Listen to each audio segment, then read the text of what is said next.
Au nom d'Allah, le tout miséricordieux, le très miséricordieux. Louange à Allah, Seigneur de l'univers, et la prière et la paix soient sur le messager de Dieu, alayhi salatu wassalam. Hadith numéro 1. L'intention souveraine de l'acte. Al-a'mal bin-niyat.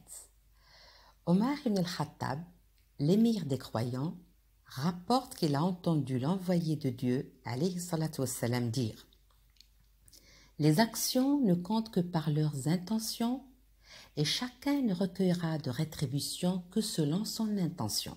Ainsi, la hijra de celui qui l'a accompli pour Dieu et son envoyé sera à Dieu et son envoyé. Et la hijra de celui qui l'a accompli en vue d'un bien terrestre poursuivi ou en vue d'une femme qu'il épouserait n'aura été que pour le but pour lequel il sera exilé. Rapporté par Bukhari et Muslim. Avant de commencer l'explication de ce hadith, s'impose de démystifier les notions de la hijra ainsi que l'expression pour Dieu et son envoyé. La hijra, c'est le fait de s'exiler d'un territoire où l'on subit une répression ou des pressions intenses à cause de sa foi vers un autre territoire où on peut la vivre en paix. Historiquement, c'est l'exil des compagnons, puis du prophète Mohammed de la Mecque à Médine. L'exil du prophète marque le début de l'ère. Maintenant, l'expression « pour Dieu et son envoyé » veut dire pour sauver sa foi et sa liberté et non point pour un quelconque bien matériel recherché. Maintenant, le sens global du hadith se déployant à travers la morale islamique faisant de l'intention sise dans le cœur une condition indispensable de validité de l'action.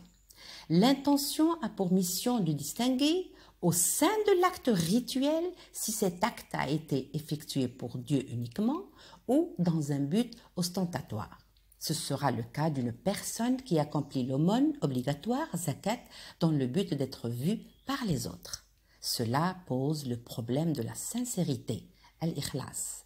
Dans ce sens, l'exemple donné par le prophète alayhi salatu wassalam est significatif dans la mesure où pour la même action, c'est-à-dire la hijra de la Mecque vers Médine, deux intentions font divergence. D'abord, celui qui l'a fait en abandonnant ses biens et ses proches pourvu que soit sauvegardée sa foi et pour suivre le prophète. Ce dernier verra sa hijra acceptée et donc rétribuée par Allah.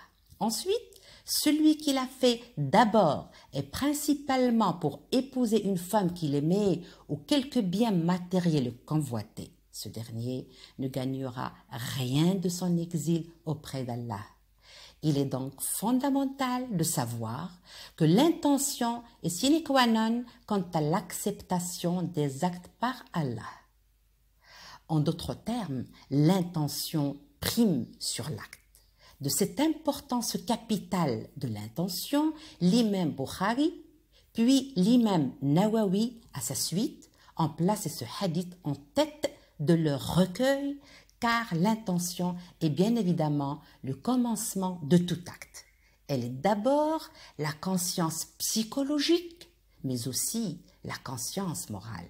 Ce sont là les qualités qui rendent nos actes agréés par Allah. Les actions n'existant donc moralement que par l'intention, cette relation intention-action et la relation aspect extérieur font intime pour chaque personne. Il est essentiellement fondamental que les deux aspects concordent. Dès que cette concordance est rompue, se pose le problème de la sincérité, al-ikhlas. Ce hadith, objet de discussion, vise alors à la mise en concordance entre l'intention et les actes, conditions afin de recevoir l'agrément divin. Maintenant, la question qui se pose, est-ce que l'intention devrait être formulée pour tous nos actes ou certains d'entre eux uniquement? Eh bien, la réponse est que les actes peuvent être divisés en 3 catégories distinctes selon leur caractère rituel. D'abord, il y a les actes rituels, al-ibadat, à l'image des 3 actes des 5 piliers, c'est-à-dire la prière, la zakat, le jeûne et le hajj. Dans cette catégorie, l'intention est la condition nécessaire de leur approbation par Allah. C'est là le premier niveau et le plus fondamental. Ensuite, il y a les actes relationnels, al-mu'amalat, à l'image des relations familiales, amicales, de voisinage, commerciales, ainsi de suite. Ces actes appartiennent à la catégorisation générale des actes communs de la vie quotidienne et contiennent par essence une à plusieurs valeurs morales. Et finalement, les actes communs et basiques de la vie comme boire, manger, dormir, ces actes peuvent prendre une nuance rituelle dans la mesure où ils sont précédés par une intention religieuse transportant ces actes ordinaires en acte méritoire semblablement à une personne dont l'intention est de dormir tôt afin de faire la prière de l'Fajr, Salat al-Fajr. C'est ainsi que l'hijra peut aussi être interprété comme étant un voyage du cœur vers Dieu à travers l'attestation de l'unicité divine, at-tawhid, la sincérité dans l'adoration, al-ikhlas, le retour à Dieu et l'espérance en lui, mais aussi comme un voyage du cœur vers le prophète alayhi salatu wassalam, à travers la réintégration à ses décisions de son enseignement et de le prendre comme modèle.